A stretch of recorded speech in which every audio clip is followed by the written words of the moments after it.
What's going on, you guys? Welcome back to the Neighborhood Podcast. I'm one of the hosts of the podcast, Kevin Valentin. And I'm the other host of the podcast. My name is Kyle Dabro. Kev, what's good, my guy? I'm chilling, man. Getting ready for a little vacation, going to Disney with the lady and some friends. Gonna just hang out and get some time away from Fort Myers, as I always advertise for those of us that live here. Uh, but yeah, no, gym, work, busy day. What about you?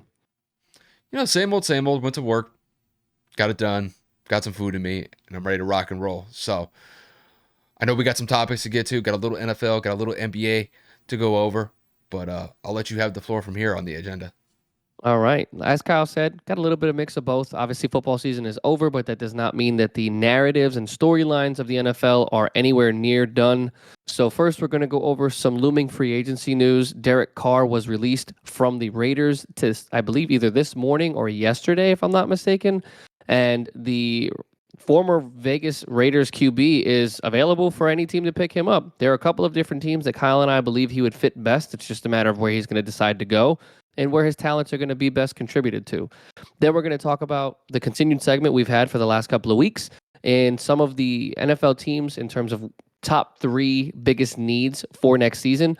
And this week we are going to talk about the Dallas Cowboys and the Buffalo Bills needs for next season. So we'll get into a little bit about that. Transitioning into the NBA, Kyrie Irving and Luka Doncic have now played 2 games together. Kyrie is out tonight due to back soreness or back tightness. So tonight, the Mavericks ended up losing to Denver anyway, which made no difference. But we're going to talk about the chemistry as to how not only I see, but how Kyle sees it has been thus far in those 2 games. They have played very efficient from the field, at least offensively. The issue is, of course, the Dallas Mavericks just don't have a very reliable defense. So unless Dallas is scoring 140 points a game, it's going to be pretty difficult to beat some teams. So again, we'll talk about how that relationship has gone. And then we are going to talk about Russell Westbrook. He has been traded to Utah as of last week. However, he has not suited up. The Utah front office has said that they are willing to work with him in terms of playing him. It's just they cannot give him any guarantees as to how many minutes they're going to give him because they are committed to giving their younger core all the experience that they possibly can. There were rumors for a buyout. It hasn't happened yet. So we are just going to talk about what Shams had reported today in terms of multiple NBA teams just don't feel that Russell Westbrook is a right fit. So we're going to give our thoughts as to how that just doesn't really make much sense, to be completely honest. So that's the agenda. That's the slate for today. But like we said, got a pretty decent packed agenda, and let's just kind of knock it out. Kyle I, already talked about Derek Carr. So, I mean, Kyle, you were going to say something? My bad. yeah, I just want to make a caveat. We are recording a day earlier than Early. typical. So we're actually recording on Wednesday night. So by the time that you guys hear this, it'll be on Friday. But like Kev said early on, he's taking a small vacation this weekend, and we just wanted to get ahead of it one day ahead. So then that way, it wouldn't just be me just recording on Thursday night. So I just wanted to add that caveat in. So by the time you guys hear this, it may be a little bit later than it typically would be. So I just wanted to kind of address that before we dove right into the episode. But all in all, like Kev said, let's dive into the Derek Carr news. So Derek Carr was released by the Raiders, I believe on Tuesday or Wednesday, some day in between those two. Nonetheless, there are going to be some teams that are going to be in the sweepstakes for Derek Carr. There's going to be a boatload of teams that are going to be in need of a quarterback, and Derek Carr is a valuable quarterback. He had an up and down tenure with the Raiders. He's had some highs, he's had some lows, and obviously the Raiders were looking to move on from him and go in a different direction. Obviously, Josh McDaniels didn't think that he was the right fit in Vegas for the long terms, but that will give some other teams a crack at Derek Carr to potentially improve their standing going into next season. I believe Derek Carr is around 32, 33 years old. So you're getting a quarterback in his early 30s, still has plenty of tread left on the tires at the quarterback position. And like I said, I think if a team is looking to bring Derek Carr into the fold, try to improve that quarterback situation for any team that desperately needs one going into next year. So, Kev, to get this one to you, with Derek Carr being released by the Las Vegas Raiders earlier this week, what are some potential landing spots you potentially see him going to? So, I mean, we have talked about Derek Carr a numerous amount of times, both this season and last. I want to preview the entire conversation by saying the Vegas Raiders are probably the dumbest organization in the NFL, just based off of they just gave him an extension last year and they let him go. So for you to sit here and blame the quarterback when you have one of the worst defenses in the league, inconsistencies at the coaching position, at the coordinator position, it's just kind of been up and down since he's been drafted. And then you obviously have the personnel issues with the Antonio Brown situation, trading away your future to obtain Devontae Adams, drafting players that aren't even on your team at the moment. For the last couple of seasons, I believe they have the least remaining draft picks on their active roster in the NFL. So that's just absolutely ridiculous. But again, to talk about his actual potential landing spots, I would probably go with three teams here. And I'm going to go from third to first.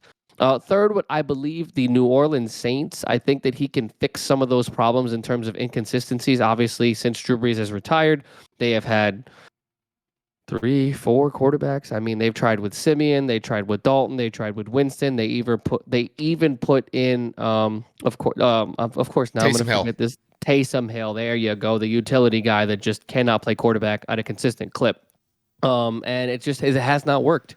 Obviously, New Orleans is very, very, very well over the cap, and it would be very interesting to see what they would do in terms of either restructuring contracts, letting people go, trading off assets to make the deal work. I mean, he has met with the Saints, I believe, 2 or 3 times already, and one of those meetings went up until 10:30, if not 11 p.m., and then he went back the very next day. So I don't know exactly what they talked about. Obviously, I'm not an inside beat reporter, but I would say that that is a potential spot just for the frequency of what he has done already thus far with them. And New Orleans, frankly, just needing a quarterback at this point. I mean, they have decent running backs when they have Alvin Kamara back there. If Michael Thomas can get healthy, they obviously have Olave, Juwan Johnson at the tight end position. Their defense isn't horrible, so you can really just kind of insert him and make them a playoff contender. Now that Tom Brady has retired out of the NFC South, I would feel that Derek Carr would easily make them divisional favorites. Then I'm going to move into my second team. I personally think this team is a little bit more interesting, right? So this is one of the teams that I have kind of teetered back and forth with just because of their inconsistencies and ineptitudes over the last couple of years, and that's going to be the Commanders. They have tried so many different quarterbacks. They haven't committed to Sam Howell, but they said going into next season he would be number one on the depth chart. I think that would change if they brought in Derek Carr. Similar to the Colts, they've had some plug-in quarterbacks over the last couple of years. They did the Alex Smith thing. They did Taylor Heineke. They tried Carson Wentz trading for him from the Colts. And a lot of these options didn't necessarily work. I mean, Taylor Heineke probably had the most successful out of the three, at least in my opinion, in terms of when being available and when competing. But it just didn't work out for a lot of them. I think that going after Derek Carr, a veteran quarterback that is still technically in the prime of his career, with the wide receiver core and the defensive presence that Washington has, Ron Rivera is a solid head coach, obviously more defensive minded, but he was on the hot seat earlier in the year before Washington went on that run that they did in the middle of the season. I think that if they interview Eric Bieniemy, who's going in, if not tomorrow, the next day for an offensive coordinator position interview, which before we even move forward, that makes no sense. You would leave the Kansas City Chiefs to go to a crappy team like the Commanders. I don't know. That just doesn't make sense. But in terms of just the situation hypothetical, if they were to get Eric Bieniemy, I think that that would be another incentive for Carr to look at Washington because he is a brilliant mind. He's been working with Patrick Mahomes and that offense. I think that he would be a brilliant offensive coordinator to work with Derek Carr and his talent. So once again, that's just number two for that reason, just because of the pieces available.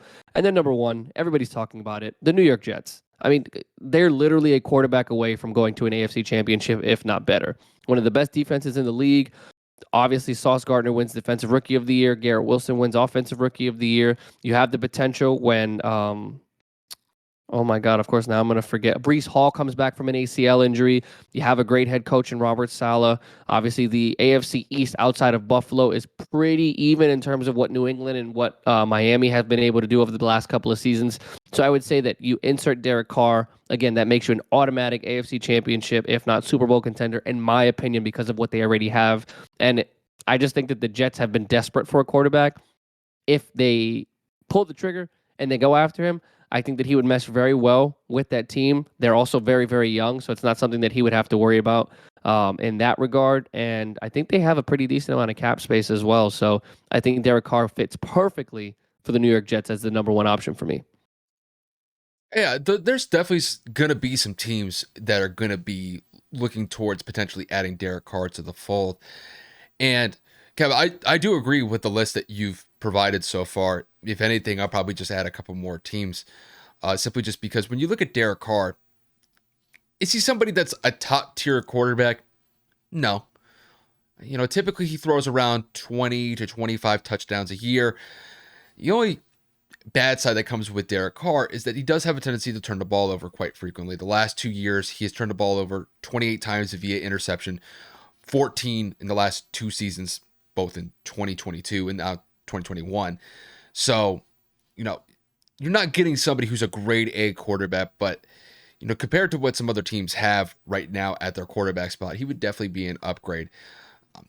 I would just go with 2 teams, so then that way we kind of get like a full 5-list team with Derek Carr potentially going to these 5 teams. So one of the teams that I have in mind is definitely the Atlanta Falcons. The Atlanta Falcons, when you look at their current quarterback depth right now, it's Desmond Ridder and Marcus Mariota. And it was pretty obvious to me that the Falcons completely abandoned on the idea of Marcus Mariota being the starting quarterback for the Falcons, because the Falcons actually had a decent chance to be able to make some moves to potentially get into the playoffs last year, and they fell incredibly short. And they actually decided to go with Desmond Ridder for the last couple games of the season and not Marcus. And some of the reports I've seen surrounding Marcus is that, Marcus might not only be out of a job when it comes to the Falcons in the foreseeable future, his NFL career could potentially be on the line based on how things did not work out very well with his tenure last year with the Falcons. So that'll be something to monitor. But to kick it back to Carr, I think that Carr would definitely improve their chances in what I would consider as a wide open NFC South. Like Kevin said, Tom Brady retired. The Bucs had been NFC South champs the last couple years. I'm saying if you add in Derek Carr and you look at the rest of the cast of the NFC South, that could be enough to swing the Falcons into a potential first place finish in the NFC South next year. And when you look at the other teams in the NFC South at their cap space situation, the Falcons have the best situation via cap compared to the Saints, the Bucs, and the Panthers. If memory serves me correct, they are the number 2 team with the most amount of available cap space going into this offseason. And my mind is that more than likely they're potentially looking to bring in Lamar Jackson if he becomes available. More than likely, I don't think that's going to be the case. I think the Ravens are probably going to franchise tag him. So, maybe they look at a situation to bring in Derek Carr for how long of a contract, I don't know. Maybe they do a 1-year deal just to keep it safe and then to kind of keep their options open with Lamar next year if Lamar were to be available. They have over $50 million in cap space to work with, so maybe they sign him to a 1-year deal and kind of do a plug-in quarterback situation for next year. And honestly, for my second team, I'm going to keep it within the NFC South. I'm going to go look at the Tampa Bay Buccaneers. Brady retired. When you look at their current quarterback situation, they have Blaine Gabbert and Kyle Trask. That to me is not really a winning formula at the quarterback position. That is quite a drop-off. And more than likely, if the Bucs were to start either one of those quarterbacks, I think it's going to be a very bumpy ride for the Buccaneers. It was already a bumpy ride this past season with Brady leading the quarterback position, and they finished at an 8-9 record. That's kind of uncommon to see from a Tom Brady-led team, especially at the quarterback spot. And I think if they were to potentially bring in Derek Carr, it would bring some stability. Granted, he is a pocket passer, and stylistically, it would be similar to what Tampa has run the last couple years. And they do have a decent wide receiving core. You have Mike Evans. You have Chris Godwin. You have Cameron Brate. I mean, you have some decent targets to be able to throw to. You have a somewhat decent backfield. The only problem is that their offensive line is in shambles, and their entire offensive coaching staff just got gutted after the season. So, there's definitely some things that are kind of working against Tampa right now, but maybe if they bring in Derek Carr, it could stabilize some things, and maybe the Bucs could gain some confidence going into the preseason or training camp if they were to bring in a pretty decent quarterback in Derek Carr. So overall, I think Derek Carr, decent quarterback, not a grade A quarterback, but I think when it comes to the Falcons and the Buccaneers, those would be two teams that I would potentially look at to potentially make a move to potentially bring him into the fold. But I'll just kind of leave it at that. There is there's potential. There's a lot of teams that need his services. There are a decent amount of teams that don't necessarily need it but would benefit from it. You know, obviously you have a lot of teams that have young quarterbacks that they can mold, but with rosters like Tampa in win now mode because of the extensions that they had signed in the previous years, Mm-hmm. they can't afford to waste time. So I like Tampa, but the only reason I disagree with Tampa is because of the coaching situation. There's too many holes That's there. He's already dealt with the carousel. I don't think he's going to want to go to a situation where there's too much inconsistency at that spot. But in reality, it would make sense because of what they already have positioned, like locked in offensively. You just got to obviously build up that offensive line and get people healthy. And I think that they're right up back and again a consistency or contend consistently for an NFC South championship. So they both make it. sense. It's just a matter of where he Yeah, wants to go. yeah, and I remember. I mean, I recorded a short about Derek Carr. Well, by the time you guys hear this, I think we released that on Wednesday. So, one of the other teams that I had mentioned was the Indianapolis Colts, simply just because, the Colts are probably more than likely moving off of Matt Ryan, and I don't think Matt Ryan was going to be a long-term fix anyway. But I think more than likely what's going to happen with the Colts is they're going to focus on the draft. And Oh yeah, Kev, please God. we were even talking about this before we started recording. I think you would probably be more open to the idea of CJ Stroud potentially being the starting quarterback for the Colts for the foreseeable future over Derek Carr. I mean, you can tell me if I'm wrong, It's not a but matter of openness. It's the only option I'm taking. If we sign any quarterback in the offseason that is not a backup in terms of just to have a veteran, I do not want our starting quarterback to be someone that's played in the league. I want a rookie. I'm tired of the band-aids. I'm tired of the temporary pieces. I don't want Jameis if he becomes available. I don't want no Andy Dalton. I don't want anything temporary. It's got to be CJ, Bryce, or Levis. That's it. That's the only options I see with the number 4 overall pick. yeah, and I mean, if you're kind of looking at it from a general manager perspective, it would be the cheaper option because I mean, Kev, if you just had to throw out a number of what you think Derek Carr could potentially make on a contract, ballpark, what would you say? I mean, the man's coming off of a $40 million a year deal. He's not going to get any of that. If he were to get upwards of 20 to 25, I wouldn't be surprised just because, again, he's a veteran quarterback and people need him. Like the teams that I listed, they're desperate. The teams that you listed, they're desperate outside of Indianapolis, of course. But I firmly believe that if they have the available cap, they will not hesitate to spend. I don't see him getting like a super max like he did from Vegas last year, but I do see him still getting a decent amount of money.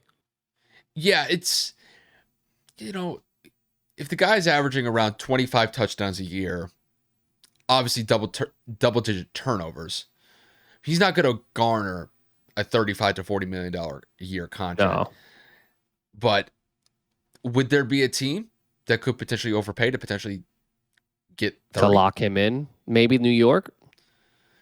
Potentially. I We'll see what happens with the Jets because there have been conflicting reports about what they're going to do at the quarterback spot.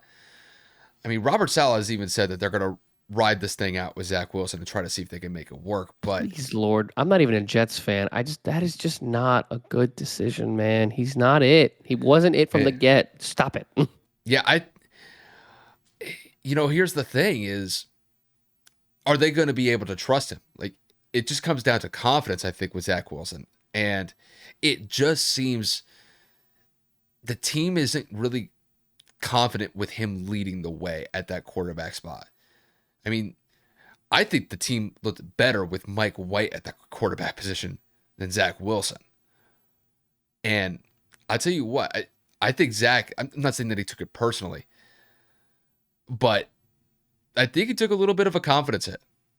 I don't think it's that far off to say that I think the guys rallied a little bit more around Mike White than Zach. And listen, Mike White kind of put his body out on the line, especially in that Bills His game. life on the line. Yeah, I mean, he was taking some shots, bro. But no, it's going to be very interesting to see how this whole Derek Carr situation plays out. He will get signed by one of these teams. 100%. He is definitely going to get signed. This is not a situation where, okay, we're going to wait 6 months and then, when training camp comes around, if one of our guys goes down, then we're going to sign him up as an emergency. That is not going to happen. He will be picked up relatively quickly. And it'll be very interesting to see, which team picks him up and honestly, how much a team is going to be willing to pay him. Is it going to be only for a 1-year deal? It could potentially be for a 3 or 4 year deal. The details of the contract to me is actually going to be interesting to see how it plays out. Just because, Derek Carr is in his early 30s, and I think it's probably safe to say he's on the back nine of his career. But that doesn't mean that there's no value in him. So it'll be interesting to see how that whole situation plays out. But with that said, we are going to kick it to our NFL offseason fixes. It's been a mainstay segment the last couple of weeks on the podcast. And the next two teams that we'll go over will be teams that got knocked out in the divisional round of the playoffs this past playoff stretch. The first team that we will go over will be the Dallas Cowboys. The Cowboys had a relatively successful year. They beat the Tampa Bay Buccaneers in the wild card round pretty convincingly, might I add. But they had a pretty subpar performance against the 49ers on the road in the divisional round. Only scored 12 points in that game. Defensively, they actually stepped up pretty nice and only gave up 19 points in that game. But nonetheless, they fell short. The curse of the Cowboys lives on in the playoffs. And there are definitely going to be some things that the Cowboys are going to have to address this offseason if they're going to improve their chances to make it a little bit farther in the playoffs going into next year. So, Kev, to get this one to you, what are some things that you think the Dallas Cowboys need to do this offseason to improve their chances going into next year? I don't know. Get some better luck. Try to break the curse. It's really a rabbit's foot in the locker room. They can't seem to get it going. No, but seriously, for me, Dallas, again, this is my opinion. I think Dallas needs to get some quarterback depth. For whatever reason, Dak Prescott can't stay healthy since he signed that big deal. It showed. Cooper Rush helped lead them to a 4-1 record, 3-2 record, whatever it was when Dak was out, when everybody saw that the season was over. I know that a lot of people think that he was carried by the defense, and to an extent he was, but again, he didn't make any mistakes to lose them games, and he was able to move the ball down the field effectively when it needed to be. So I think some depth behind Dak is going to be critical because Cooper Rush is a free agent at the end of this season, or should I say at the end of the NFL fiscal year, which is going to be when free agency opens at some point in March. I would have to say second would be the wide receiver core outside of CeeDee Lamb. I mean, Noah Brown is there, but he's a free agent. You have Michael Gallup. He's been hurt. He's inconsistent as well. So that's another name that's like up and down. They signed T.Y. Hilton for the remainder of the year that had flashes, but there is nobody definitive outside of CeeDee Lamb that you can really rely on, who he emerged, of course, as a number one wide receiver when doubted. So when he starts to demand a double team, when he's getting it going, you're going to need to rely on somebody else. And I think that is pivotal for Dak Prescott's success because you can't force feed one person. Dak led the league in interceptions this year, and that showed in some instances trying to put the ball in CeeDee's hands when it didn't need to be. You need some more options, some more weapons on the outside. And then third, I'm going to stay on the offensive side because I believe Dallas's defense does need some tweaking. But again, in terms of offensively, they had a lot of lulls, and Tony Pollard's a free agent. Tony Pollard is the reason why the Dallas Cowboys had an effective run game throughout the season, as Ezekiel Elliott's role has diminished. Although he received more touches than Tony Pollard, I believe that what Tony was able to do with the dynamic, being a better pass catcher out of the backfield, being somebody that can make people miss, being somebody that can get to the edge quicker. He's younger. If Dallas has enough cap, I think they need to pay attention to re-signing him because he is pivotal to the success of the Cowboys moving forward. Zeke is going to be owed anywhere from $15 to $16 million this season coming up. He's not what he once was when he signed that extension. He's just somebody that is going to get you, I guess, third and short, maybe even goal line touches at this point in his career. He's gotten worse statistically every single season, so I'm not going to sit here and defend him at all. He's just not what he once was. And Tony Pollard is a big reason why Dallas was so successful in the run game. So for me, again, quarterback depth, I got to get a wide receiver 2 and 3, if not just a wide receiver 2 that's consistent behind Gallup and CeeDee. And then, of course, you're going to need some running back depth because outside of Ezekiel Elliott, they have next to nobody if Tony Pollard leaves. Kev, those are good points, and I agree with all of them. I'm going to add just a couple more points. I'm actually going to start with Dak at first. Um, I know Dak is obviously the franchise quarterback, and he's largely been successful in his tenure with the Cowboys, but Kev, those turnovers are an issue. And they really kind of showed this year with the amount of turnovers that he had in the limited amount of time that he played this year compared to the rest of the quarterback field, as far as I see it. Dak Prescott is somebody that is a relatively good quarterback. And the fact that he's able to extend plays with his feet, I think it really shows his versatility. But the problem is that he's just too frequent in turning the ball over. And with the amount of games that he missed this year, and that still being a major issue on the offensive side of the ball, there's definitely going to have to be an adjustment this offseason from just his overall decision making. And look, there may just be a point in time where Kev said it.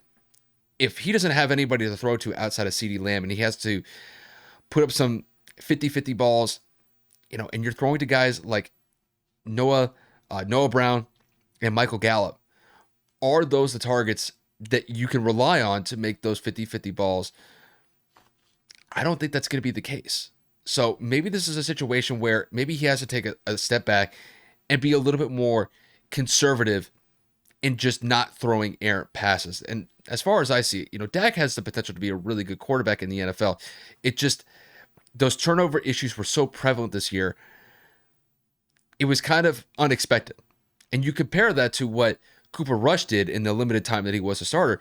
Cooper Rush was very successful in not turning the ball over. And by and large, I think that was a major contributor in why Dallas offensively was successful. Granted, the defense did a lot of help in keeping the games close when Cooper was starting, but Cooper didn't make it worse by not turning the ball over, by turning the ball over. So it seems as if the Cowboys have like two different gears.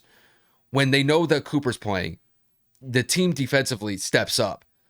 But when Dak is in, they kind of take a step back. And honestly, they probably shouldn't with the amount of turnovers that Dak commits on a yearly basis. So my first point would definitely be that Dak has to improve his overall decision making going into next year and just overall limiting his turnovers. My second point is Dallas needs to improve their rush defense. When you look statistically at the NFL, they were in the bottom third with the amount of rushing yards in the NFL. So they gave up almost about 130 yards on the ground per game. And that's despite the fact that they have some really good defensive linemen to work with. Obviously, there's a lot of attention paid to guys like Micah Parsons and DeMarcus Lawrence. But still, it seemed to me that just whenever they would go up against a pretty good run game, they would struggle. And the stats indicate that. So, maybe this is a situation that they look to the draft and maybe try to bolster up some interior defensive line, maybe look to free agency as well to try to improve that part of the defense. Because I will say, when it comes to their overall pass rush, I can't complain about that. They finished top 5 in the NFL. Hell, I think it might have even been top 2 or top 3 in the NFL, especially with Micah Parsons just being an absolute beast in that department. But nonetheless, pass rush is only one component of the defensive line. You still have to be able to defend against an opposing offense's run game. And to be quite honest with you, I thought they failed in that regard. So, that is another area of concern that I think they're going to have to focus on this offseason outside of Dak Prescott trying to improve his overall turnover issues. But in my eyes, Dallas is still a good team. They have some free agents issues that they have to attend to this offseason. Obviously, Kev mentioned the Tony Pollard situation. That's going to be a big one. I think more than likely he's probably going to leave Dallas just because I think there's going to be some teams that are really commit to him and giving him a big contract. So, there's going to be some changes with this Cowboys team compared to this past year. I still think that they'll be a competitive team, but if they're not able to fix these issues like Kev and I have outlined, they'll be okay. But I think that they're going to be in that same position where we've always had them the last couple of years.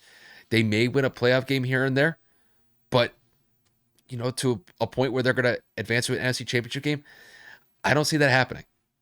They really have to take some progressive steps forward for me to get to that point, and they have to play like it. And they haven't been able to do that consistently since Dak's been the starting quarterback and Mike McCarthy's been the head coach. So overall, just to kind of round this out, I think if they try to improve their defensive line, especially their interior, to improve their rush defense, and if Dak just takes a little bit more time to be a little bit more conservative in his decision making to limit his turnovers, maybe there are some steps forward for Dallas to improve upon going into next season. But I'll just leave it at that. Yeah, I mean, Dallas is just Dallas. Honestly, I don't really have much else to say. It's pretty simple. Like I'm trying to be somewhat fair and balanced when it comes to how I analyze them, but it's going to be the same old, same old. They're going to be a relatively decent team during the regular season. I wouldn't be surprised if they win another 10, 11, 12 games next year. But, it's the regular season. What are you guys going to do in the playoffs? And every year, they fall consistently short. And I will say, Kev, they had a shot to advance to the NFC Championship game this year. They kept it close against the 49ers. And, going on the road and only giving up 19 points. Granted, the 49ers had Brock Purdy. It was a third-string quarterback, but he wasn't playing like one. To be able to do that defensively, they stepped up, but Dak failed them. The amount of turnovers that he had in that game, I believe he had 2 interceptions in that game. They were just inopportune. I know one of them was basically a red zone turnover, which you just cannot have in those situations, especially when it's a low-scoring game. But yeah, it's just the overall decision-making from Dak has always been a question mark, just with the amount of turnovers that he's had. And they just find a way to choke. And they just can't shake that. Frankly, it's comical that they just find a new way to fall short every single year. And you know what's kind of funny? I saw this on Twitter. It was a meme of the 2023 NFL script was leaked. And they had the Cowboys making the Super Bowl. And Cincinnati was the other team to make it to the Super Bowl. So in the leaked script, and for everybody's listening, I'm putting script in quotation marks. The Cowboys still lost the Super Bowl. They had your boy Joey B coming out on top and winning the Super Bowl for the Bengals. But even in the script, in a meme script, they have the Cowboys losing. So, the jokes just seem to kind of surround Dallas as far as I see it, no matter what. And I mean, it's been 30 years since they won a Super Bowl? Pretty much. And at least 25 years since they've been to an NFC Championship game. Honestly, I don't see things changing. It'll just be same old as far as I see it when it comes to the Cowboys. But honestly, I'll just kind of leave it at that. Yeah, I mean, this next team has also been a team that, unfortunately, despite having a lot of talent on both sides, they also can't seem to shake this narrative of not being able to win in the playoffs. And that's going to be the Buffalo Bills, who fell short in the divisional round against the Cincinnati Bengals. Damn Super Bowl pick, too. That's why it hurts the most to talk about it. And since I went last, I'm going to swing this one your way because, quite frankly, the Buffalo Bills have talent in almost every single position that you would need to win a Super Bowl. They just can't get it together. So, Kyle, in your opinion, what do you believe the Buffalo Bills need to do to improve next season? Well, kind of similar to what I brought up with the Cowboys, I'm going to focus on the quarterback here again. And it's Josh Allen. I'm not saying that Josh Allen needs to completely retool his whole game and he needs to start from scratch and build it up from nothing. I think one thing that he has to improve upon is just his overall decision making, especially in the red zone. Kev, how many turnovers did he have in the red zone this year? I don't know the exact number, but I know it was a lot. Yeah. He was one of the most turnover-prone quarterbacks, not only in the red zone, but just in general. And listen, I know when it comes to Buffalo's offensive system, they let Josh rip it. It is not uncommon to hear Josh Allen throw the ball 35, 40, 45, sometimes even 50 times plus a game. And then when you add in all the touches that he'll add by running the football as well, because Buffalo does not hold back from him running the ball at least probably 5 to 10 times a game. He's a major component of the offense. And honestly, the offense really lives and dies by him. And when it comes to the amount of turnovers that he had this year, it was quite surprising. And it's not really uncommon to see guys who are in their mid-20s, basically either in their prime or on their cusp of their prime, go through that like mid-adolescence as an NFL quarterback. And, maybe this was just one of those years where he took some chances, it didn't work out, and maybe this is a learning experience for him. So one of the things that I think Josh Allen, probably will do this offseason is just assess the overall decision-making that he had in certain moments, especially in the red zone. You just can't turn the ball over as much as he did in the red zone and have a successful season consistently. I mean, granted, Buffalo made the playoffs, but Buffalo was a Super Bowl contending team in my eyes and Kev's eyes as well. And the fact that they got knocked out in a divisional round, hell, they damn near got knocked out in the wild card round by a third string quarterback in the Dolphins. So, there's definitely going to be some things that Josh is going to learn throughout his NFL career as a quarterback. And I think last year is going to be one of those examples where he's going to look back and definitely going to have to step up from the amount of turnovers that he had. And, I think as time goes on, he will improve upon that. But I think this offseason, I think he'll devote a pretty significant amount of time to improve from those mistakes that he made by turning the ball over this past season. And then Kev, another thing that I'm going to focus on here is their free agent list.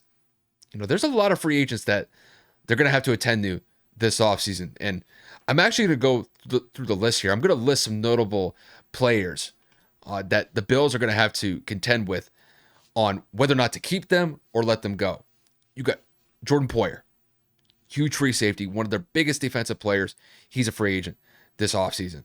You've got Tremaine Edmonds, one of their most critical linebackers on that defensive side of the ball. He's a huge player for them.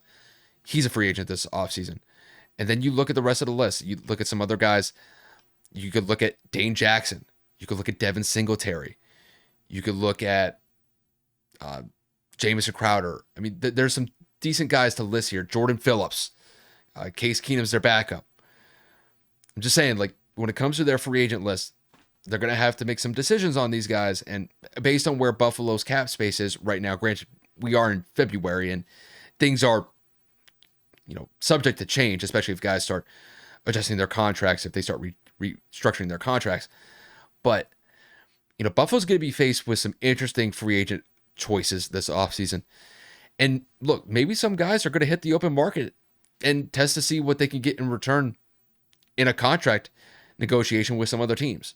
So, Buffalo's going to be presented a challenge this offseason to try to bring back some of their core players, especially Tremaine Edmonds and Jordan Poyer. If they lose any of those guys, that defense is definitely going to take a step back because both of those guys are extremely valuable, and they are a major component of their defensive core. So overall, Buffalo is going to have an interesting offseason. The free agent list is something that they're going to have to contend with, and Josh Allen, I think, is just going to have to improve his overall decision making. But I'll leave it to those two things that they need to address, and I'll let Kev address some other things that the Bills need to take care of this offseason. Excuse me while I chew my Pop-Tart. To answer your question about Josh Allen, he had 5 interceptions in the red zone. He had 19 total turnovers for the year, which led the league in total turnovers. So just to put that into perspective, Josh Allen was careless with the ball, not only in the red zone, but overall, which is insane.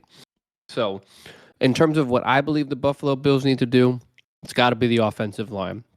They were in the bottom tier of protection. They were in the bottom tier of, obviously, overall pass blocking. And then when you talk about the run game, that's got to be a little bit more dealt with on the offensive play calling side. But I would still say that they have struggled to run block because when it comes to Devin Singletary, James Cook, Nyheim Hines, and even before that when they had Zach Moss, they were very inconsistent in terms of the holes that they were able to provide those backs. So that offensive line, I know they were hurt this year, but in terms of depth, maybe even adding some additional veteran players to help bolster that line, Josh Allen is one of the more mobile quarterbacks in the NFL. If they're going to continue to have him roll out, if they're going to continue to have quarterback draws, he is going to need bigger holes. He's going to need to get into the second level without getting hit by a defensive tackle and defensive end. And that starts with the line of scrimmage. So for me, that's pivotal.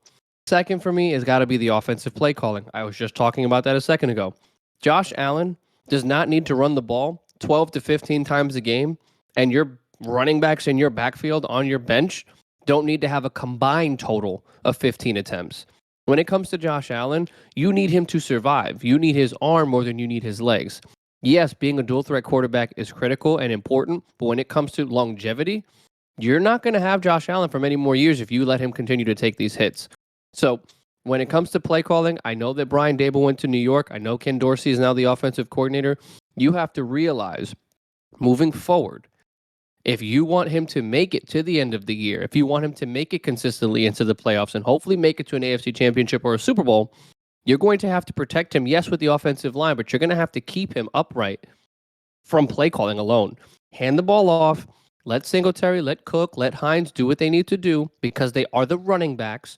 There are very few and in between teams, or far and in between teams, that quarterbacks lead their teams in rushing attempts that are not the Baltimore Ravens.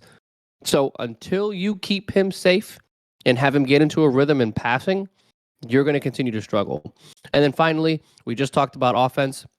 It's going to continue to be on that mindset for me. You are going to need wide receiver depth. Stephon Diggs cannot carry a franchise by himself.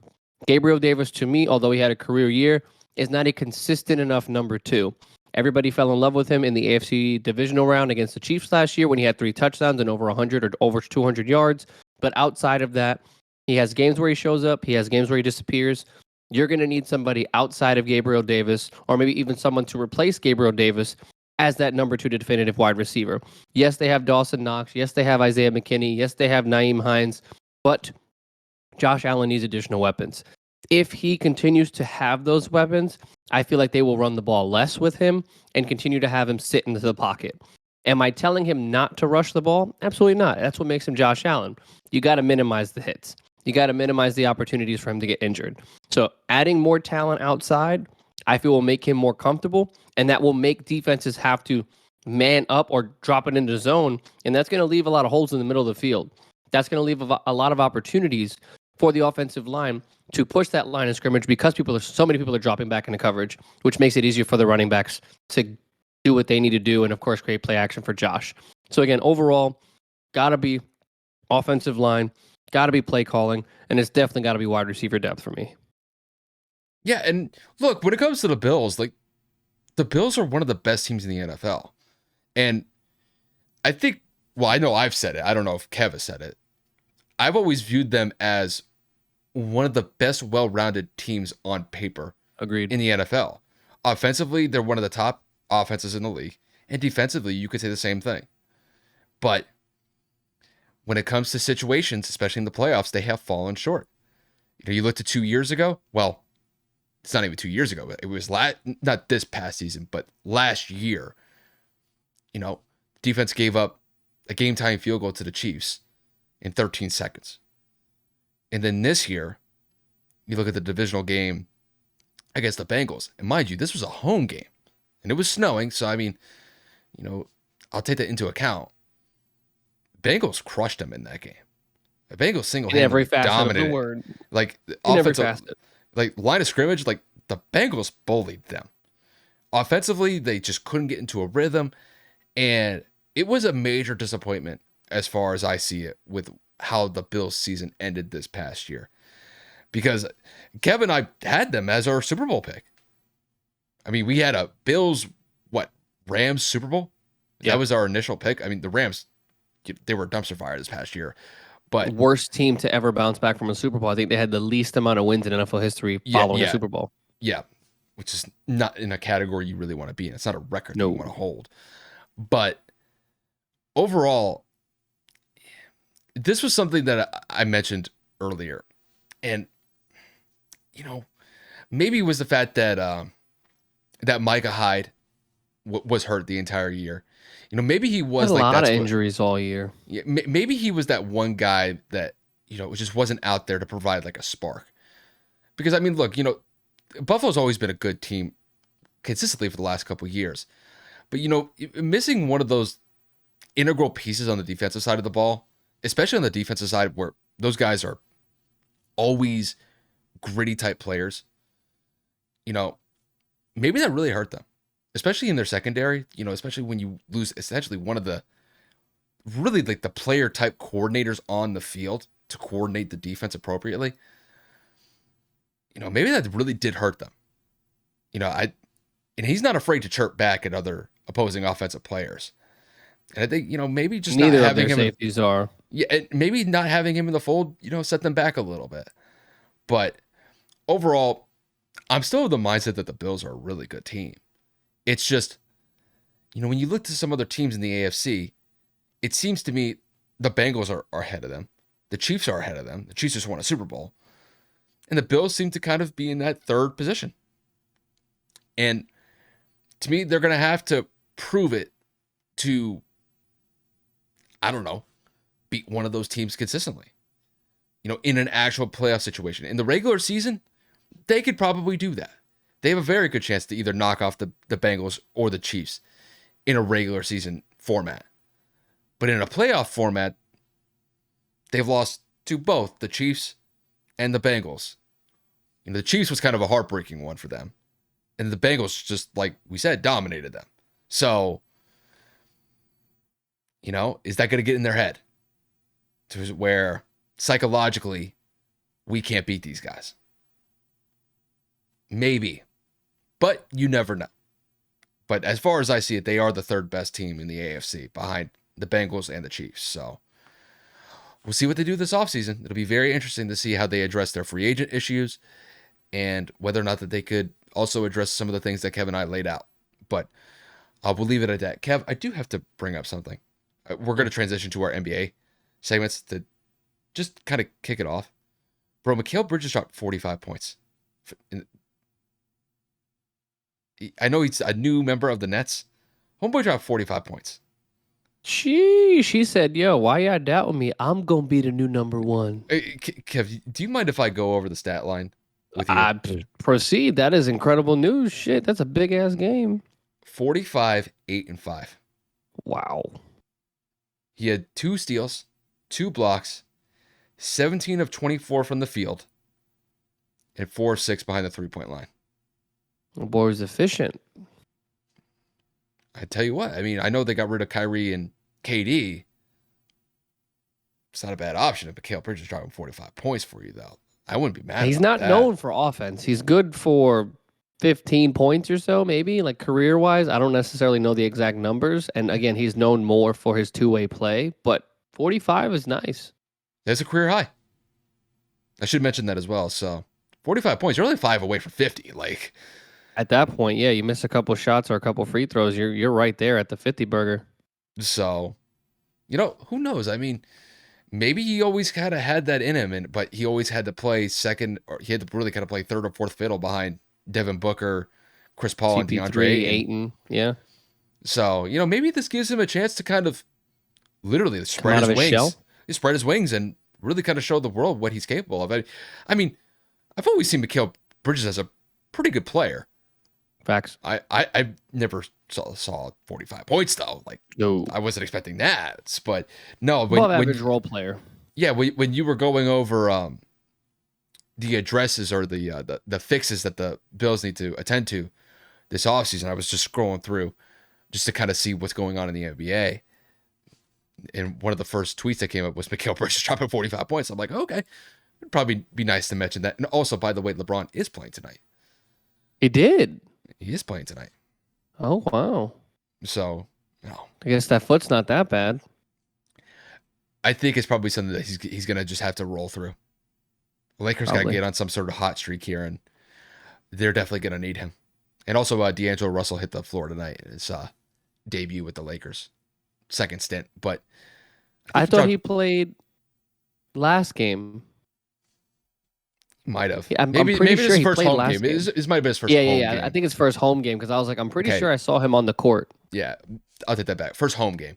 I saw he dropped like 20 points though, so it's not too bad. He's still nice. Just a matter of what you're going to get from him consistently. But this next one is going to be the one that I'm You ready? not You really going to ready? go off on. Yeah, I guess. Kev, do you want me to bring up the latest game that the Mavs unfortunately played through? Do you want me to I mention mean, that? you can. I mean, we didn't lose by a lot, and Kyrie didn't play, but I mean, Jokic dropped a triple double. Well, I mean that homeboy is literally a walking triple double. So as a He's the center, it's kind of MVP. crazy. He's definitely on his way, or definitely making a case for it. So, yeah, I mean, just to kind of set the scene for you guys, we are going to talk a little bit about Kyrie and Luka and the Mavs to a larger extent. Obviously, as everybody knows, Dallas made the trade for Kyrie Irving before the trade deadline last week, and you bring somebody like Kyrie alongside Luka Doncic, it definitely puts a lot of attention. It definitely puts a spotlight on Dallas moving on forward for the rest of the season. First couple games, Kyrie was pretty good. I believe he was 2-0 in his first two starts, but then Luka came back, and they've been up and down to say the least when both of them have been on the court. I believe they're 0-2 when both of them are playing on the court at the same time. Like Kevin said, Kyrie didn't play in the Nuggets game on Wednesday, so Luka did play in that game, right? Yeah, he played. Luka played. Okay. So they are 2-3 at this point since acquiring Kyrie Irving. So, 5 games in, it's a sub 500 record. Maybe not the start that the Mavs and I know Kev was looking for, but nonetheless, we definitely have to monitor what Dallas is going to go through for the foreseeable future with Kyrie and Luka playing alongside each other for the rest of the season. So, Kev, to kick this one to you, how do you assess the Kyrie Luka situation with Kyrie being there for the first 5 games as a Mav so far? I mean, despite what Skip Bayless said earlier this week, I think that he's done relatively well. You're getting what you expect from Kyrie Irving, and that is an offensive just eruption. I mean, the man is good for anywhere from 25 to 30 points a game when given the proper opportunity, and we've seen that. In his first game with Luka against the Sacramento Kings, he went off, or should I say, both of them had done their due diligence, and Luka had 27, Kyrie had 28. We end up losing that game, but that is because we had some inconsistencies in the, I believe, in the end of the at the end of the game where we couldn't really make a definitive decision on who was going to take that final shot. And then, of course, you move into the Minnesota game, and it's pretty much kind of in that same area. Luka goes off for, where is it? Luka goes for 33. Kyrie goes for 36. 26 in the fourth quarter. Goes 11 of 12 in the fourth. Again, the problem isn't the offense. It never would be. It never will be with those two. Two of the most dominant ball handlers, two of the most prevalent scorers in the NBA. I mean, I believe Luka Doncic leads the NBA in first quarter points, most points scored in the first quarter. Kyrie leads the NBA in most points scored in the fourth quarter. So, again, it's not necessarily a surprise that they are putting up the numbers that they are. It's going to be about meshing. It's going to be about defense because we lost our best on-ball defender in Dorian Finney-Smith. And of course, Maxi Kleba, our best big defender, is out, and Christian Wood isn't exactly known as a rim protector. So when you talk about the Mavericks as a whole, we're just going to have to shoot everybody out. We're going to have to score more points than everybody. We're going to have to find a way to get critical stops at the end. And at the end of the day, that's not going to be enough for me. I'm not mad at the trade from the offensive aspect that we're getting. As I said when this happened 2 weeks ago or a week and a half ago, I know what Kyrie's going to give me offensively. I didn't like what we had gave up to get him. Again, being our best on-ball defender and our issue in these last few games being defense, we're not losing by a lot. We lost to Minnesota by 3. We lost to Sacramento by 5. We lost to Denver today by 9, and we didn't have Kyrie on the floor, but they also didn't have Jamal Murray. And Jeff Green ended up having a career night, and he went out and scored 24 points tonight. So it's not like we're out here getting blown out. It's not like we're out here not giving a good fight. It's just a matter of we cannot stop a nosebleed. I mean, I watched a couple of specific plays tonight and just the brief bit of the fourth quarter that I was able to watch. And we were just allowing backdoor passes. We were allowing the pick and roll. We weren't trying to fight over screens. I mean, it looks like the team just does not genuinely give two shits about playing defense. And I have no idea why that is. I don't know if that's lack of coaching. I don't know if that's because we're a different team than we were last year, even though last year we were a top 10 overall defensive team. I have no idea. But when you're talking about Luka Doncic having to carry this team on his back for the last 4 to 5 years, and then you have a game like today where he has 33 points. It's not an issue of what Luka's going to give you. 37 points, but he was negative 12 in the plus minus. What are you supposed to do with that? You are just getting scored on every opportunity you can. They are literally looking at you and they're saying, I'm coming at you. Granted, Reggie Bullock was a negative 14. Josh Green was a negative 20. But Reggie Bullock also had 3 points and Josh Green had 6 points. So when you look at the plus minus, that also has to include what they do on the offensive end. They weren't doing much. And I know that those two players are more known for their defensive aspect anyway. Luka Doncic has got the ball in his hands every single second that he's on the court. So, yes, your plus minus is going to look a lot bigger in terms of what it ends up being because you're being attacked on the defensive end and you have the ball in your hands offensively every possession. I don't necessarily think it was the greatest idea to trade for Kyrie. I stand by that. I don't think that Spencer Dinwiddie and Dorian Finney-Smith were going to bring us a championship. But the fact that it is going to basically be shot for shot for shot, who's going to take it, who's got the hotter hand, but neither of us are going to play defense. I think that that's going to end up being the issue that kills us in the playoffs if we even make it, because we're on a 3-game skid right now. We're going into the All-Star break as the 6 or 7 seed, and who the hell knows what's going to happen? I mean, we're looking at LaMarcus Aldridge to sign him as a free agent. I don't even know what the hell we're doing. That 37-year-old big that is just, again, not a big that we need for anything defensive. If anything, he would be somebody to alleviate the bigs for an offensive spark. I don't understand what Dallas is doing. And again, I think that the offensive capabilities of what the team can do are not endless, but are very high. It's the defense that's the biggest issue. So I don't know how it's going to pan out, but it hasn't been horrible thus far. I guess one more question that I would ask you is, we're 5 games into the Kyrie experiment. Yeah. And I mean, from what I'm hearing, I don't think you really necessarily have any issue with what Kyrie's been displaying as far as his productivity goes, right? Mm-mm. And I think that kind of came with the territory because Kyrie's one of the best point guards in the NBA. Like everybody knows that he has the best handles in the NBA, arguably in NBA history. But the way that I kind of look at this trade is it is kind of a double-edged sword because granted you're getting a huge offensive spark with Kyrie, but defensively you're losing just a huge piece with Dorian Finney-Smith being lost in that trade. And I guess if I had to pose like one more question to you, is there any sort of piece that they could potentially acquire to try to improve their overall defense as we go into essentially the last third of the NBA season? No. I mean, you don't even have to pan it out. It's just no. There's nothing available in the market unless somebody gets bought out, and I don't know the free agent list as to what would be available anyway. I mean, if we're looking at LaMarcus Aldridge, we're still looking in the wrong direction. That goes to show you something if that's what we're interested in. In terms of the buyout market, I know Russell's on that. I know a couple of other players are supposedly on that. I know Terrence Ross was on that, but we lost him to Phoenix. I have no concept as to what is in Mark Cuban or Nico Harrison's mind. Clearly, the issue isn't fucking offense, and we need to be looking at defensive wings. We need to be looking at big depth because we don't have Maxey until after the All-Star break. Dwight Powell is not known for his defense. Christian Wood is not known for his defense. JaVale McGee is, but he is a liability on offense outside of the pick and roll and lob situation. So when you look at what Dallas has done up to this point, there isn't anything that would show me or give me hope for a change in how this season has gone. We'll win 2, 3, 4 in a row. We'll go and we'll lose 2, 3, 4 in a row. We'll win 5 or 6. We'll lose 2. We'll win 1. We'll lose 1. It's up, down, up. I mean, we're 31-29 for a reason. Luka's been in and out of the lineup. Obviously, Kyrie missed the game today. We had a couple injuries to a lot of our defensive players. Josh Green missed 20 games. Dorian Finney-Smith missed 20 games. Maxi Kleber's missed almost 30 games. Like we have had some significant issues at the defensive side, and a lot of that is because of injury. But until we get those pieces back into a rhythm with only, I think, 24 games left in the year, I don't necessarily know how we're going to turn it around with less than a month left in terms of total games available.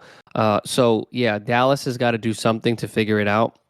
I don't know the buyout market. I don't think there are any free agents that are going to make a significant difference, and the trade deadline has passed. So I think we're stuck with what we have. The interesting thing is, the way that I think this is more than likely going to play out, Kyrie's going to play out the rest of the year with the Mavs. But I think he's probably got some different options this offseason to potentially land with another team. Now, if you're looking at it from a general manager perspective, were they trying to alleviate more cap space off the books by getting rid of Potentially. Dorian Finney-Smith and Spencer Dinwiddie? Because I think we'll almost have a max slot with Kyrie leaving and that whatever's remaining of that $36 million that we had to pay out, with Dorian's 50 or 60 million off the book, with Spencer's, I believe, 30 something million left on the book. I think Bertans has one more year. We may cut him or trade him in the offseason. I think with some of the right moves, we'll have a full max slot to offer Kyrie if he's interested. And if he leaves, we'll have an opportunity to at least offer somebody. But again, with me not knowing the market and what is available, I have no concept of what's going to happen. We also have to extend Christian Wood, which he's on the last year of his deal that he signed in Houston.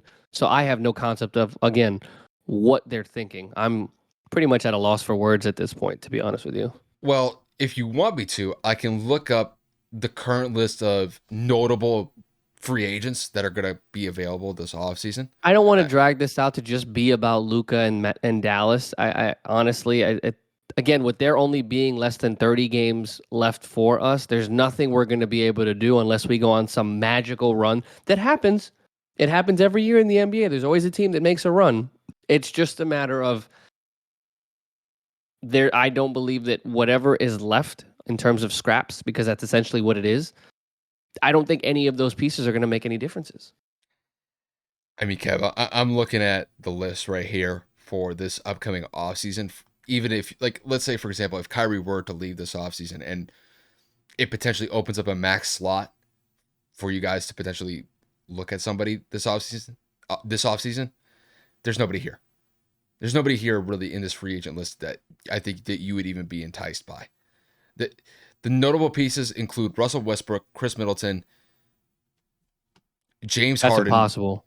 Chris Middleton can't be available. He just signed an extension like 2 years ago. He signed like $190 million extension. Why do I just pulled up the spot track, usually the place that I look for. Wait. Let me make sure. Let me make sure I got this right. I don't know why they have him listed as a free agent, though. That's impossible. Because I know he signed that deal. A big-ass deal right before they won the chip, if not when they won the chip. I mean, it very well could expire. I mean, they won the chip 2 years ago, and he signed it before. I think he has a player option. Ah. I think he's a player option after this season. That makes sense. So I guess that's why they have him listed there. He'll probably opt in more than likely. Yeah, and he's also 32, by the way. He'll be 32 going into next season. So that's, and he's got a checkered injury history anyway, so that wouldn't make much sense for me. After that, Kevin, it's not that pretty. I mean, yeah, granted, you have James Harden, you have Kyrie Irving, but then you have Porzingis, Kevin Love, D'Angelo Russell, Draymond Green. Like, I'm low key, and I mean this in the utmost of the lowest of key. If we went and got Draymond, I wouldn't be mad. Enforcer, rebounder, great defender. I don't need you to score. We have scores. I don't. The last thing I need from you is to give me 15 points. You give me 2 points, but you give me 12 rebounds, 2 blocks, a steal, 5 fouls, and a spark. I don't give a shit. That's what we need. That's what we've been lacking. He's not a big, but he can guard 3, 4s, and 5s. You guys have always been looking for like that next Tyson Chandler. I've been saying it for 12 flipping years. It is like slapped on. I should get "we need a center" on my fucking forehead, because it's been the same issue since I was in high school. And the fact that we have not addressed that with a definitive big instead of plug-in garbage, I don't get. The fact that JaVale McGee was our first free agent signing in this past offseason for $20-some-odd million, I wanted to throw my phone out of a moving vehicle. And I had no remorse of going to get it back. I saw that while I was driving, and I was like, really? The man's in his 30s. They know how to second or third stint with us. He doesn't do anything meaningful, maybe other than the occasional block and catching of an alley-oop. Really? I'll tell you what though, the Dallas Mavericks know what buttons to push on you, bro. Like they know. But this is the thing, though, right? People tell me that I don't know basketball. I'm too harsh on the team. I'm not being optimistic, Kyle. But I know what they do. It's like it's like me and Mark Cuban are like mentally linked at this point. Like him and I are basically roommates because the things that I think they're going to do, I know they're not going to end up doing, and I'm not surprised. I basically call every offseason, we're going to make a run at somebody. It's not going to happen. We're going to sign garbage. And the cycle repeats, right? It's every year. We went after Dwight Howard when he was a free agent after the LA year. Didn't happen. He went to Houston. We went after Hassan Whiteside 5, 6 years ago when he got that free agent look after Miami. He re-signs with Miami. We went after Darren Williams before the Dwight Howard year or the same year as Dwight Howard. He chose to re-up in Brooklyn. I mean, we went after Chris Bosh, the big 3 year. Obviously, he went out and chose Miami. No surprise. It was LeBron James. But it's just like, oh, the LaMarcus Aldridge one, that one pissed me off. He chose the Spurs instead because he's from Texas. I think he's from Dallas, and he chose San Antonio. That didn't do anything for you. All of these free agents that are meeting with Dallas, having an opportunity to sit down, it never happens. The one that pisses me off even the most is the DeAndre Jordan one. Yo, I'm coming. Ghost Mark Cuban, and then re-signs with the Clippers. We got him 3 years later, Luka's rookie year, or 4 years later. He was already washed. Mm-hmm. But I wouldn't have been mad if he would have stood because he was exactly what we needed. But we traded him to go and acquire. I don't even remember. That was the that was the Porzingis trade. I mean, Traded him look, to New York. I'll tell you this. I know you mentioned Draymond. Are you sure that you want to pick up a potentially 34-year-old Draymond? For a year or two, I wouldn't mind it. He would change the culture for sure. Again, I want him for this. His defensive IQ, very, very, very few can do that. The spark that he brings with his mouth and what he would put on the court, like, yo, I'm not going to tolerate any shit from you. Inexcusable. Leadership right then. Boom. Vet. What he can do dribbling the ball, because he can also bring the ball up and create plays for other people. That would take off pressure from Luka as well. Not to run the point or anything like that, but he would create another ball handling situation where he can run the offense if Luka's off the floor. I'm not asking for 35 minutes. I'm not even asking for 30. 25, 28 minutes a game. You can start as a 4, make a good amount of money. I'm not going to give you 30 million. I'm not going to give you 25. 18 to 24 million dollars. I'm good with that. I think what he can put into what Dallas needs in terms of a vet and his presence overall is irreplaceable. Personally, As long as he I've doesn't never punch anybody hated in Draymond as a practice. person. I've never hated Draymond as a person. Everybody hates him because he talks too much shit, gets people in trouble. Bro, that's what you need to do in Dallas. You need somebody to come in there, knock some heads, and in practice beat somebody up. Bro, you need somebody to be like, bro, what are you doing? Add a layer of grit. Yes, bro. When we got James Johnson in the trade for Spencer Dinwiddie or whenever the hell, however we got him, I like that trade because he added the intimidator factor, the enforcer factor, the defensive factor. And he's someone that could hit, open shots. He was older, but I didn't mind what he brought in terms of grit. You bring a Draymond in, 4 rings speak volume. So you got to say, bro, he's walking in there. I'm having all 4 on my neck right there. You want to learn or what? You want to win or what? Period. And Luka would have to be open to that. And Luka, look, when it comes to Luka, I think that he could definitely benefit from somebody like Draymond, who's definitely shown to consistently play not only at a high level, but at a championship caliber level. And he's a pick and roll player. That would be beautiful with Luka and Draymond. Granted, they're I think only 2 or 3 inches apart in terms of height.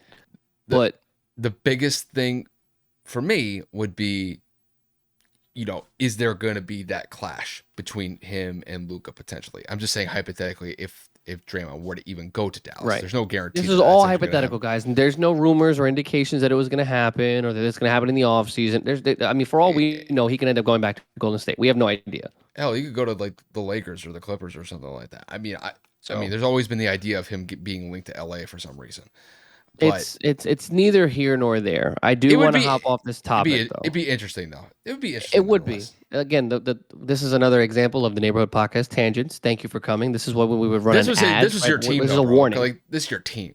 This is your I team. know.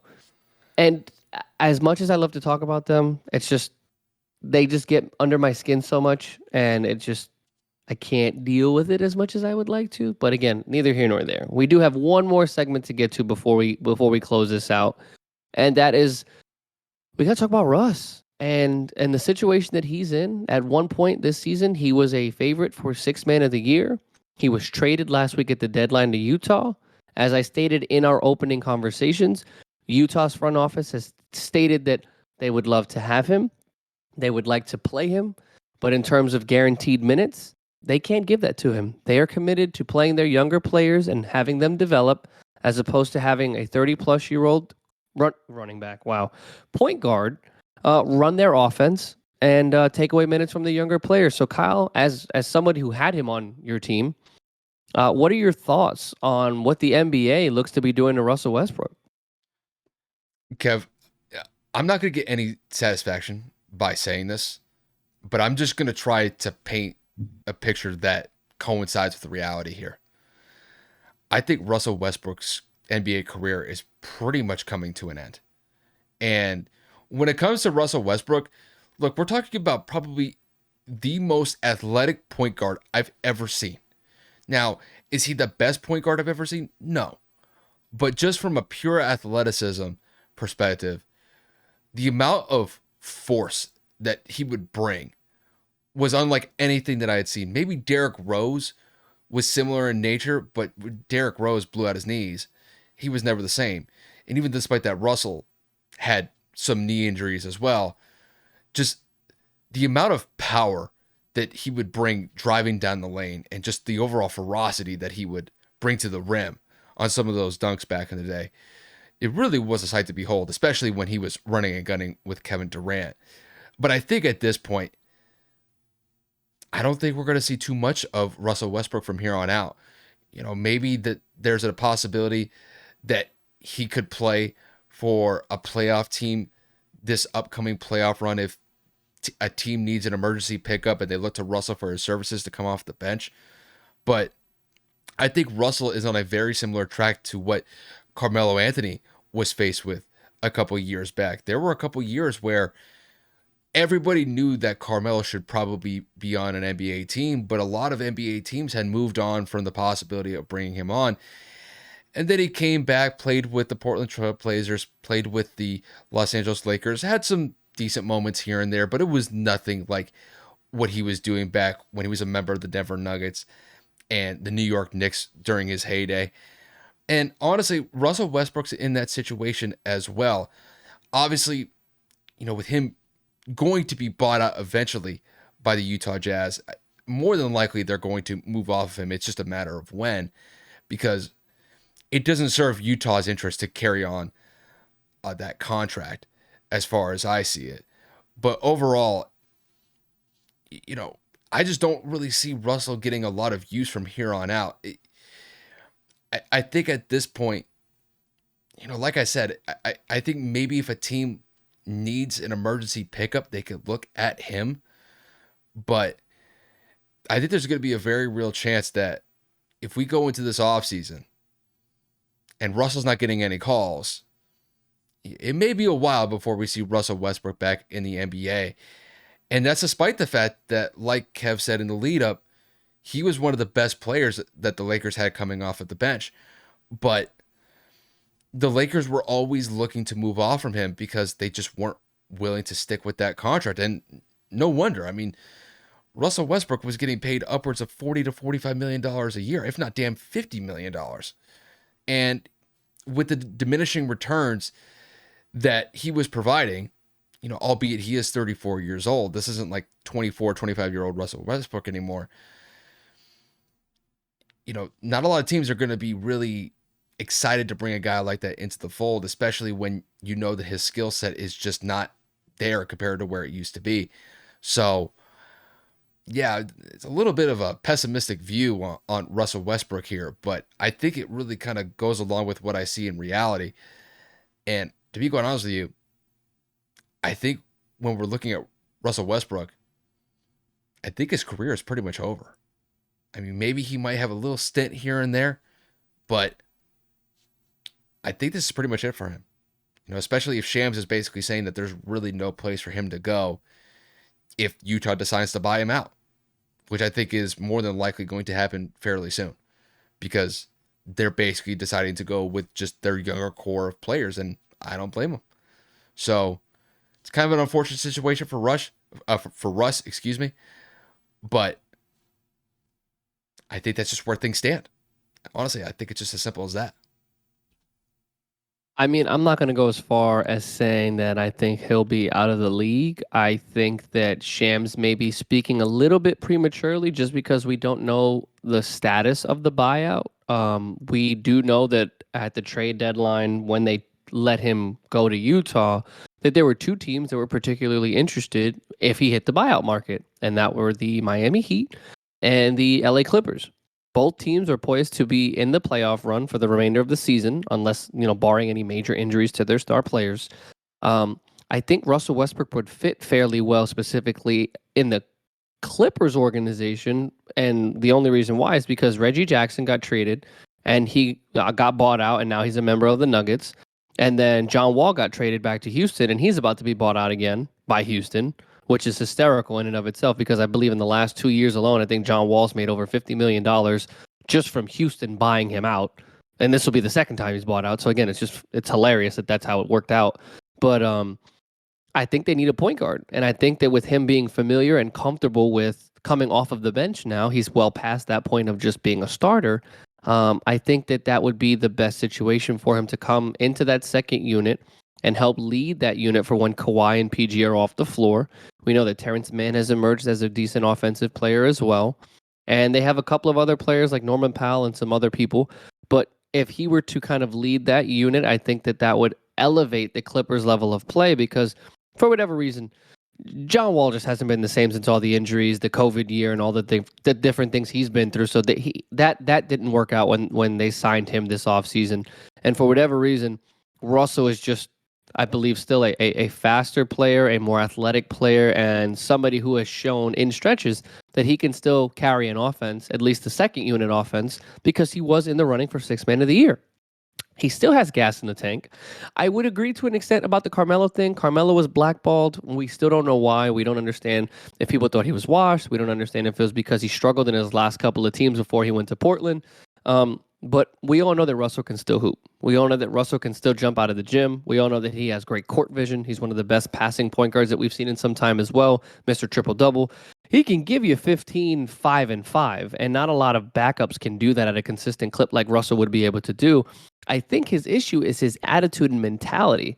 I want to play more. With him having friction with the Lakers head coach just right before he got traded, I think that is going to pose to be an issue as well because of the narrative that he brings along with him, the baggage, the mentality, the attitude, and just all those other things.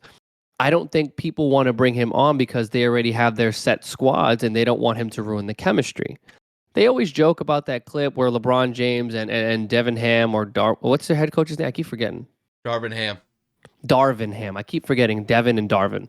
Darvin Ham was saying, we got to win, this, that, and the third. And then, like, LeBron James snaps his head real quick, and Russell's like, just have fun, though. And, like, it's funny, but at the same time, it goes to show the conflicts that certain people are having. Like, the Lakers are still under 500, and they're talking about got to win, got to capitalize. And Russ is like, yeah, we got to have fun, too.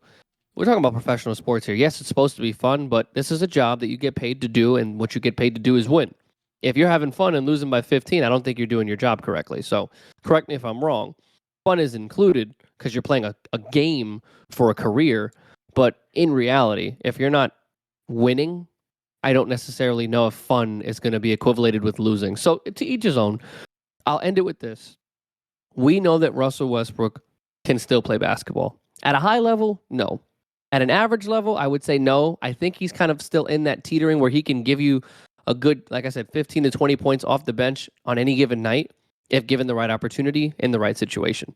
So if he goes to LA, I think he'd be perfect there, which would be hilarious to just play on the opposite locker room or never technically have to leave LA because he's from California. But Miami, not so much. I think they have too many underlying issues as it is. Inconsistency with shooters. Duncan Robinson can't defend. Jimmy Butler's been in and out of the lineup. Kyle Lowry's not panning out. They have a lot of other issues themselves. I think, like I said, the Clippers would just be the best fit because they can defend, and him running the second unit just makes the most sense for me. I think it's just, well, I hit the wrong button. I think it just has to do with the fact that for me, I think I just see the writing on the wall for him. And, I think the Lakers, as soon as they were presented an opportunity to move off of Russ, they were able to do that. And Kev, here's the thing. I think these NBA GMs, I think they could see it too. Russ has been moved around team to team to team the last... Yeah, in the last 5 years, he's been on, I think, 4 different teams. I mean, honestly, you'd be basically just OKC, doing the same thing. Washington, Houston, LA, and now Utah. You'd basically just be sending him around essentially on the journeyman route. And, to me, is that really worth it for him? I don't know. I mean, if he thinks that he could go out there and play, go right ahead. He thinks he can. And I know that he still can, bro. He's not a... If Matthew Dellavedova is on an NBA roster... That's not my point. That's not my point. He's not washed. That's not my point. My point is he's literally going to get passed around the league. He's going to go from team to team to team. And honestly, they're going to run into the same issues that the last couple teams that have had Russ have had. They get a good stretch from him, and then they trade him. Play 20, 25 games, 30, 35, whatever. It's like, all right, as soon as we get a good trade package, we're shipping you off. And to me, it just... I don't think that's fair, man. I don't think he's gotten a fair enough shot. The Lakers were his best opportunity. I'm not, Kev, you can't mention fair. Look what happened to Carmelo. Do you think that was fair, what happened to him? No, I'm saying, but I'm saying what you're saying I don't think is fair because he still has gas. When Carmelo ended after OKC and whatever situation transpired afterwards, he did not play well at all. There were stretches where Carmelo was scoring single digits. He was playing horrible. You can blame it on the system. You can blame it on teammates, whatever. But when you talk about Russell Westbrook, we're talking about a guy that's still putting up 17, 18 points a game, and he's still out here dishing out 5 to 6 assists a game. I want you to name me a role player in the NBA that can do it as consistently as he can. It depends on what you mean by role player. He's not the greatest shooter. But when you talk about a backup point guard, because that's what he essentially is. I'm not saying he's a starter anymore. I'm talking about for a contender. He's going to go out there. He's going to give you 150%. Not that Carmelo wasn't. But Russ can get to the basket at any point. I know what he's capable of. I know that. But we knew that it wasn't going to work in LA because LeBron is ball dominant. You cannot run an offense with LeBron James and Russell Westbrook on the same team. It was never going to work, and they had no shooters. My point is that the points that you bring up are valid. But when you look at the rest of the NBA, most of these teams are trying to stay younger. And I mean, right. If Utah is not willing to kick the tires on Russ, why would any other team want to? That's what I'm saying. We don't really know what's going on in Utah because the front office came out and said what I said because that was a tweet from Shams or Woj that they're willing to work with him. Work with him is a very loose term because we don't know if that's work with him to get him a buyout, work with him to get him incorporated into the team. Utah's not making the playoffs. So I would assume work with him meaning to find him a suitable team to work out with or to let him go. And if he's not going to play the rest of the season, he's just going to soak up that cap and work on working on a team next year. But I don't see Russell giving up on the year. No, it's just for me, I guess the way that I look at it is he's going to probably play, for other teams. But what I mean is that he's not going to have like a tenured stay No, for an extended period of time. He's going to get passed around the league. And he shouldn't be, but no, you're right. Yeah. that's kind of the point that I'm making, is that to me that it essentially indicates that his career in the NBA is coming to an end. That's how I kind of see it. Because once you get on the journeyman route where you're getting passed from team to team to team, like he has, and we have seen other players go through that same thing. John Wall is another one. Yeah, but John Wall has an injured history. We're talking about a guy that ruptured his Achilles and all these different things. Shoulder. I'm just saying he's on that same track, Kev. You don't think that he would benefit from playing on a team He's on the Clippers. like, huh? He was on the Clippers. And what I'm talking about like Russell. I'm talking about Russell. Oh. You don't think he would benefit from playing on the Clippers? You don't think that Minnesota can use a backup point guard? You don't think that the Pelicans can use somebody else? Okay, well, I mean, you could bring up the Clippers. Okay. So if you were to bring in Russell Westbrook, would it Not really to start. be... No, I'm not talking about that. I'm talking about if you compare it to John Wall, would you really be getting anything that drastically different? Do you want to pull up the numbers? Because you know that it's better. You can pull them up. I'm asking, would it be drastically different? Drastically, no. But I think it would be an improvement. And at this point, you get what you can get in this buyout market. The Clippers need to add somebody else to that roster because they lost Luke Kennard. They lost Reggie Jackson. They lost John Wall. What are you going to do at the guard position? You're going to play G League players? You're gonna really give more minutes to the people that are the kings of load management when it comes to Kawhi and PG, the best tandem in the NBA that have missed the most games amongst the two? I mean, Kev, we could look at G League players that you thought have given that should have been given opportunities in Jared with the Mavs, and when they've been given proper time on the court. You mean Jalen or? Oh my God, Jaden Hardy. Jaden, excuse me. Yeah, my bad. You're good. No, I mean I forgot too. Shit.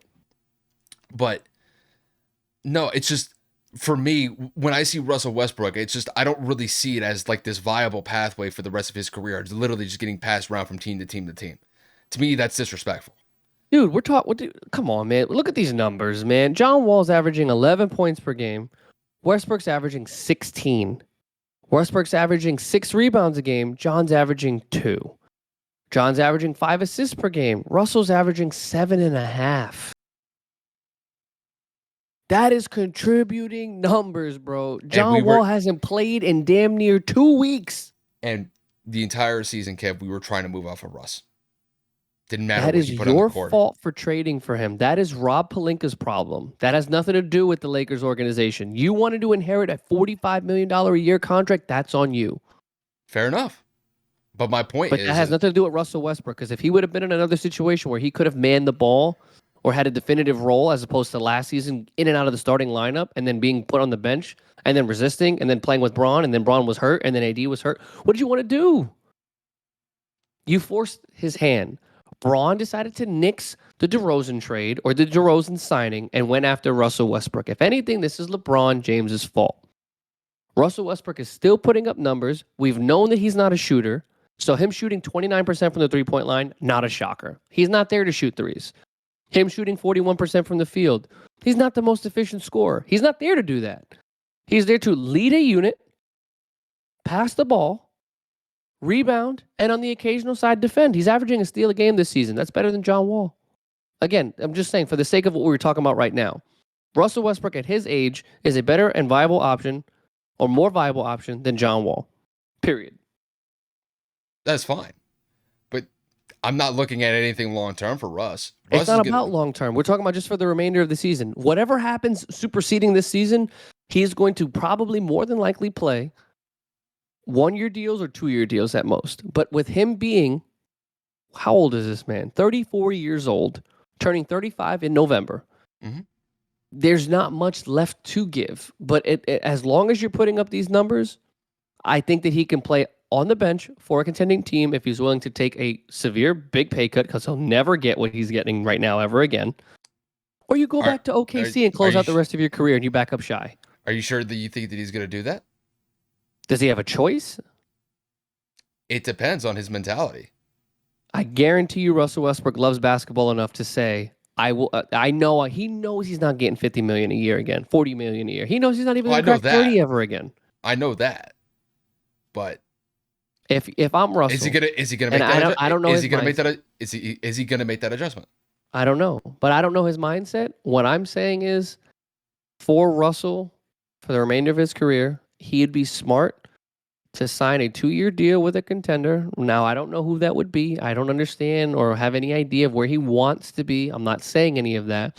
What I'm saying is, you want to win a championship. You've done the MVP route. You've led a team to the playoffs. You've done the triple double route. You've done the play with a superstar route a multitude of times.